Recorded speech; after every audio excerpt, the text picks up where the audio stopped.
இனிமே கண்ணை மூடிட்டு கடலை எண்ணெய் வாங்கலாம். ஏன்னா மந்த்ரா கடலை எண்ணெய் இதயத்தின் தயாரிப்பு. வறுக்க பொரிக்க ஏன் எல்லா சமையலுக்கும் மந்த்ரா தான். மந்த்ரா கடலை எண்ணெய், அபார ருசி, ஆரோக்கியமான உடல் நலம்.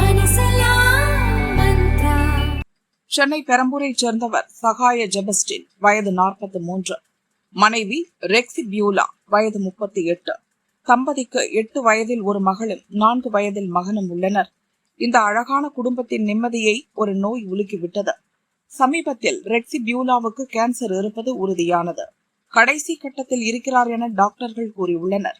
மனைவியை நினைத்து சகாய ஜெபஸ்டின் விரக்தியில் இருந்தார். சிகிச்சைக்கு லட்சக்கணக்கில் செலவு செய்து பார்த்தார். எவ்வளவு முயன்ற போதும் முன்னேற்றம் இல்லை. வாழ்க்கையை நினைத்து வெறுத்து போனார் ஜெபஸ்டின்.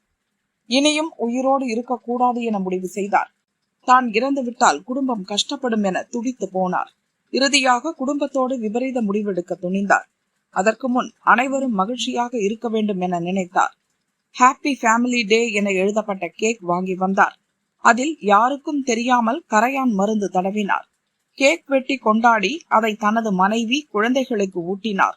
எல்லோரும் மயங்கிய பிறகு தானும் தூக்கிட்டு உயிரை மாய்த்து கொண்டார் ஜெபஸ்டின். மறுநாள் காலை ஜெபஸ்டின் மகள் மட்டும் வாந்தி எடுத்து கண் விழித்தார். மொத்த குடும்பமும் சுருண்டு கிடப்பதை கண்டு கதறி அழுதுள்ளார். சிறுமியின் சத்தம் கேட்டு அக்கம் பக்கத்தினர் ஓடி வந்தனர். அதன் பிறகே மொத்த குடும்பமும் விபரீத முடிவை தேடிக்கொண்டது வெளியில் தெரிந்தது. செம்பியம் போலீசுக்கு தகவல் சொல்லப்பட்டது. போலீசார் அங்கே சென்ற போது ஜெபஸ்டின், 4 வயது மகன் சடலமாக மீட்கப்பட்டனர். ஜெபஸ்டின் மனைவி, 8 வயது மகள் மயக்க நிலையில் மீட்கப்பட்டனர்.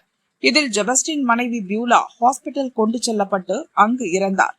ஒரே குடும்பத்தைச் சேர்ந்த 3 பேர் இறந்த நிலையில் 8 வயது சிறுமி மட்டும் ஆபத்தான கட்டத்தில் இருந்து மீண்டிருப்பதாக டாக்டர்கள் தெரிவித்தனர். சம்பவம் குறித்து செம்பியம் போலீசார் வழக்கு பதிவு செய்து விசாரிக்கின்றனர்.